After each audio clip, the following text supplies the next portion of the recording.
গরম,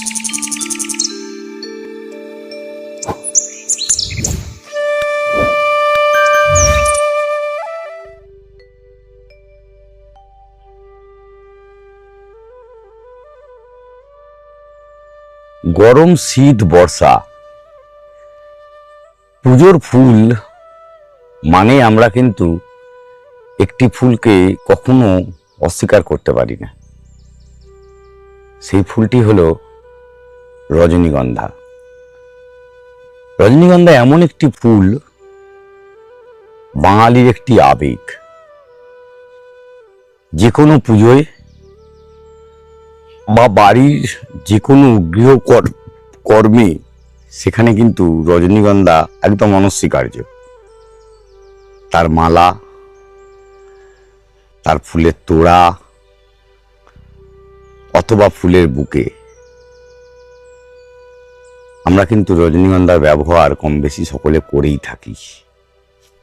কিন্তু এই রজনীগন্ধা আমরা যখন বাড়িতে করতে যাই তখনই এসে যায় নানান বিপদ। বিপত্তি ঠিক কিরকম? রজনীগন্ধা যখন আমরা বাড়িতে করি, আমরা যে বাল্ব কালেক্ট করে নিয়ে আসি, সেই বাল্বকে নিয়ে এসে আমরা ইউজুয়ালি তবে যখন লাগাই মাটিতে আমরা গাছ লাগিয়ে দিই। গাছও হয়, কিন্তু ফুলের দেখা নাই রে। কেন জানি না, কোন অদ্ভুত শক্তি এসে গাছের স্টিক আর আসে না। গাছটি হয় সুন্দর ঘাস পাতার মতন, লতার মতন বেড়ে বসে থাকে, কিন্তু কোনো ফুল হয় না, মানে স্টিকটা আসে না। রজনীগন্ধা আগে আমাদের জানতে হবে ঠিক কোন ধরনের বাল্বে এই স্টিক আসে। ডেফিনেটলি বাল্বটি হতে হবে পূর্ণাঙ্গ, মানে একদম ম্যাচিওর বাল্ব। আর রজনীগন্ধার বাল্ব মানে যে কন্দ সাইড দিয়ে দিয়ে অনেক ধরনের ছোট ছোট চারা বেরিয়ে উঠতে থাকে।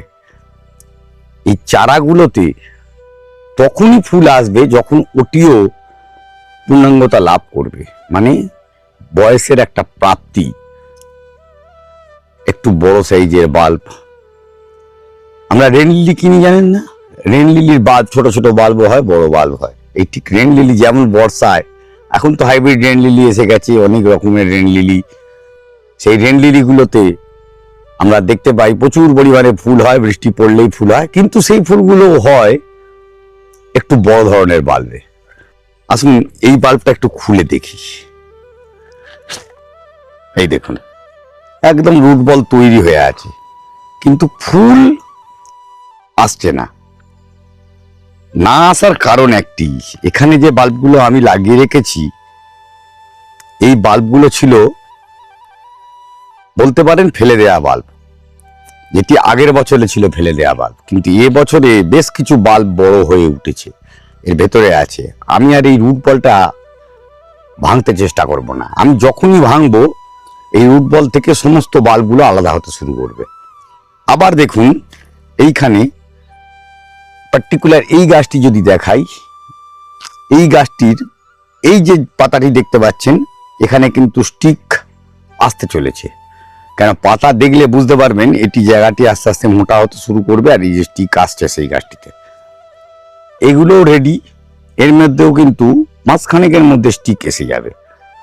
কিন্তু গাছগুলো আমরা যখন লাগাই তার জন্য যে প্রপার মাটি, একটু এক্সপেরিমেন্টাল বলতে পারেন। এখানে এতদিন যাবৎ আমরা তো মাটিতেই গাছ করেছি, মাটি বলেছি যেন ফাঁপা মাটি হয়, মাটির মধ্যে যেন জল ধারণ ক্ষমতা কম হয় কিন্তু জল থাকে, তাতে রুট ডেভেলপ করতে পারে, ছোট জায়গায় ভালো রজনীগন্ধা হতে পারে।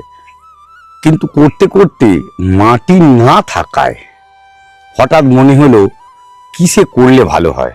তা আমি চেষ্টা এরকম করেছিলাম কোকো চিপসের ওপরে, মানে কোকো পিটের আগে যে কোকো কিউব হয়, সেই কিউবের ওপর গাছ করেছিলাম, সেখানেও গাছ ভালো হয়েছে। তারপরে আমি দেখলাম এটা যদি আর একটুখানি অন্যরকম ভাবে করা যায়, তাতে যদি একটু ভালো করে খাবার দেয়া যায় বা খোলের জল দেয়া যায়, তাতে গাছ ভালো হতে পারে। তার জন্য আমি ভেবে দেখলাম না, ফেলে দেয়া অবশিষ্টাংশ সিন্ডার, আমাদের যে সিন্ডার আমরা গুঁড়ো করে চেলে একেবারে ধুলো সিন্ডার একটা ফেলে দিই, আসুন একটু দেখে নিই। এই ধরনের সিন্ডার, যেটাকে জিরো বলতে পারেন, দেখুন 1 mm এর নিচে যে একদম ধুলো সিন্ডার, সেই সিন্ডার বেশ কিছুটা আমি নিয়েছি কিছুটা পাতা পচা বা লিপ মোল্ড, পাতা পচা সার গুঁড়ো করা। এখানেই রেখেছি একটু শিংকুচি। এই শিংকুচি আমি রেখে দিয়েছি অল্প পরিমাণ। রেখেছি আমাদের হাড়ের গুঁড়ো, যেটা একদম গুঁড়ো স্টিম বন, তার থেকে গুঁড়ো করা একদম। একটু রেখেছি সুপার ফসফেট। ফসফেট কি এগুলোর মধ্যে ছিল না? ডেফিনেটলি ছিল, কিন্তু সেটা প্রসেসিং হয়ে মাটিতে আসতে টাইম লাগবে। রেখেছি একটু সুপার ফসফেট। আর গাছ তৈরি করতে গেলে এনপিকের একটা রেশিও আমাদের গাছে লাগে, বিশেষত নাইট্রোজেন। সেই নাইট্রোজেনে যদি এই লিপ মোল্ড এর সঙ্গে মিশে যেটি তৈরি করবে, তার সঙ্গে একটু শিংকুচি দিয়ে দিলে নাইট্রোজেনের প্রাধান্যতা বাড়তে পারে। সেই কারণে আমি এখানে শিংকুচি একটুখানি মিশিয়ে নিচ্ছি। আসুন মিশিয়ে নেওয়া যাক টোটাল, আর তারপরে ঠিক কিভাবে গাছটিকে করব সেটি দেখে নেওয়া যাক। এখানে একটু আগের মিডিয়া তৈরি করা রয়েছে, তার সঙ্গে বাকিটুকুনি দিয়ে দিলাম, আর সেটিতে একটি 8 ইঞ্চি টপ আমরা করে নিতে পারবো।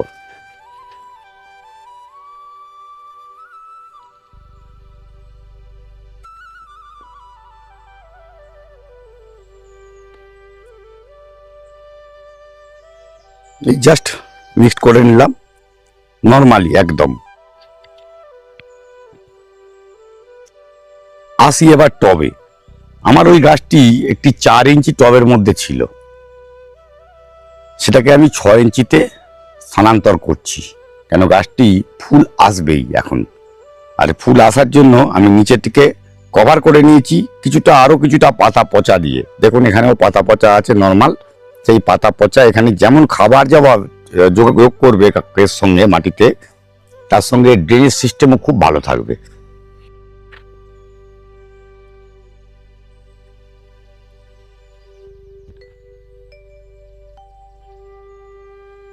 এই সিন্ডার এমন একটি মিডিয়া, যে মিডিয়ায় গাছ করতে যাওয়া আমরা যেমন ভয় পেতাম, সিন্ডার প্রচুর পরিমাণে জল লাগবে, গরমে জল দিয়ে উঠতে পারবো না, কিন্তু পরবর্তীকালে করতে গিয়ে দেখলাম সিন্ডারের মতন ভালো মিডিয়াই নেই। যদি বলেন সিন্ডার মিডিয়ায় ভালোটা কি, কেন সিন্ডারে কোনো তো খাবারই নেই, আপনি যেটি দেবেন সেটি পাবে, কেন নিজে থেকে তৈরি করার কোনো ব্যাপার নেই। ফাঙ্গাসের প্রবণতা খুব কম, নেই বললেই চলে। সিন্ডারের সঙ্গে আপনি কি মেশাচ্ছেন তার উপর ডিপেন্ড করছে। অনেকে সিন্ডারের সঙ্গে মাটি মেশায় যাতে ওর ড্রেনেজ সিস্টেম ভালো থাকে। সিন্ডারের লিকুইড যে কোনো খাবার যখন তখন আপনারা দিতে পারেন। ইভেন দেওয়ার পরবর্তীকাল মাটিতে লকড হয়ে বসে থাকা, গোড়া নষ্ট করা, এইসব থেকে কিন্তু বিরত রাখতে পারে সিন্ডার। তার কারণ আপনার মনে হলো আজকে আমি একটু এনপিকের জল দেবো, গাছকে আমি 6 ঘন্টার জন্য খাওয়াবো, গাছের শেকড় দিয়ে 6 ঘন্টার মধ্যে যেটুকুনি গাছের মধ্যে যাবে সেটুকুনি গাছ ইনট্যাক্ট করলো, বাকিটা আমি অতিরিক্ত জল দিয়ে ড্রেনেজ করিয়ে দিতে পারি। দিয়ে আগামীকাল আমার মনে হলো না ওটা তো দিয়েছি, একটু খোলের জল ইউজ করতে হবে, সেটাও আমরা করতে পারবো। সেই কারণেই বেছে নিলাম সিন্ডার। আর সিন্ডারের সঙ্গে একটু জৈব মিশিয়ে নিয়েছি, তার কারণ সিন্ডারে গাছ করতে গেলে দেখা গেছে যারা শুধুমাত্র সিন্ডারে গাছ করে, এটিও শুধুমাত্র সিন্ডারে করা যেত, তাতে আমার প্রচুর পরিমাণে কেমিক্যালের ইউজ করতে হবে মাইক্রোনিউট্রিয়েন্টস এর ইউজেস।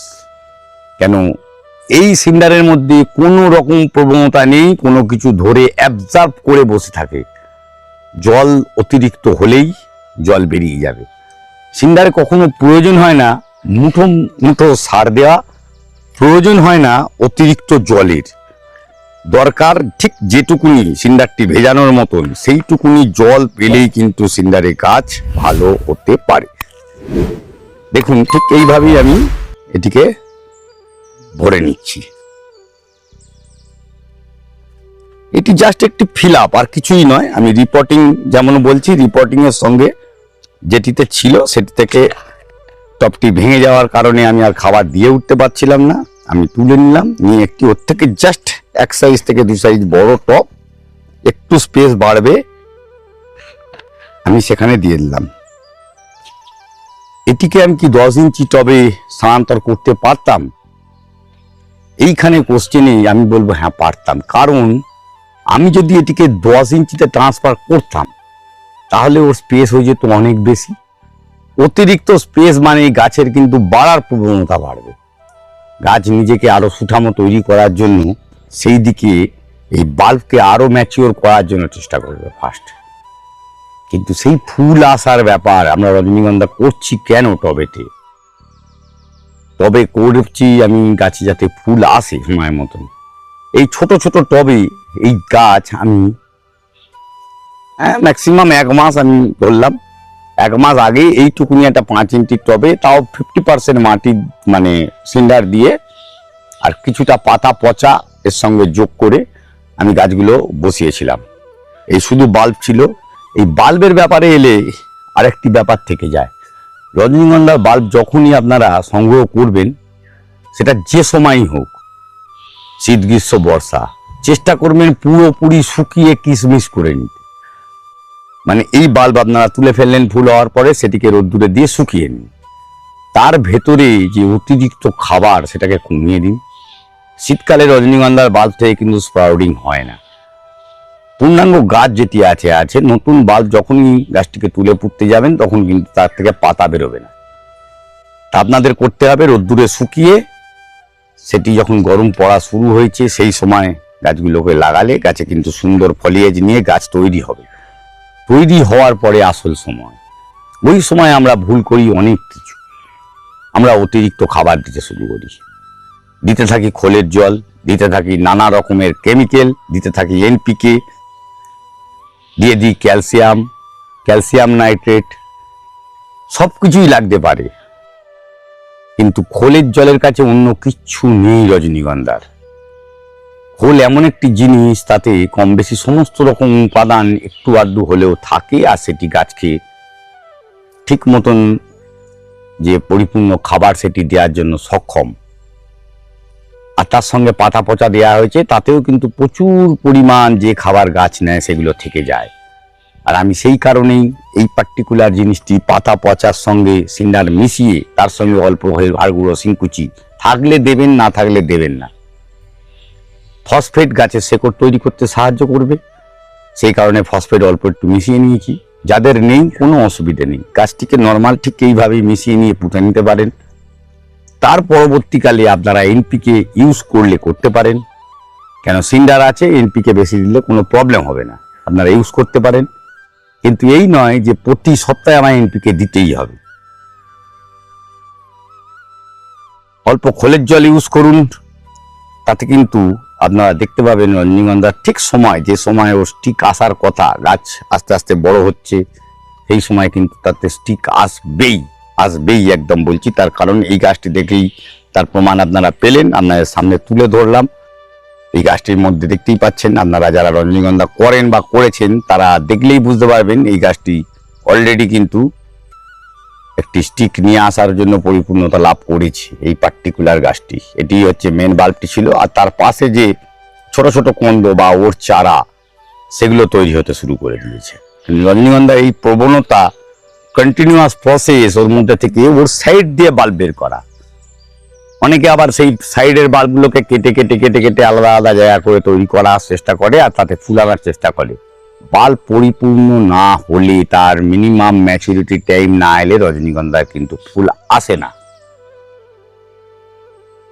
আর যে রেন লিলির কথা বললাম, ঠিক এইরকম ভাবেই আপনারা কিন্তু রেন লিলি করতে পারেন। আর রেন লিলি করতে যারা সুন্দর সুন্দর রেন লিলি, কিছু ছবি রেন লিলি এই ভিডিওর মধ্যে দিয়ে দেওয়া থাকবে, যাদের দরকার পড়বে আমাদের ভিডিও দেখে যে নাম্বার দেওয়া রইল এই নাম্বারে যোগাযোগ করুন। অবশ্যই তাড়াতাড়ি যোগাযোগ করবেন, কেননা রেন লিলি মানে বর্ষার ফুল, আর বর্ষার ফুল সেই গাছ করতে গেলে এখন থেকে করাই সুন্দর সুন্দর গাছ হয়ে উঠবে। সঙ্গে থাকবেন, দেখতে থাকুন অভিজিৎ হর্টিকালচার। অমিত ঠিক এইরকমই আরও একটি কোনো ভিডিও নিয়ে, হতে পারে বনবলিয়া, জবা, অথবা আরো অন্য কিছু ঠিক দুপুর 1টায় আপনার সামনে চলে আসবে।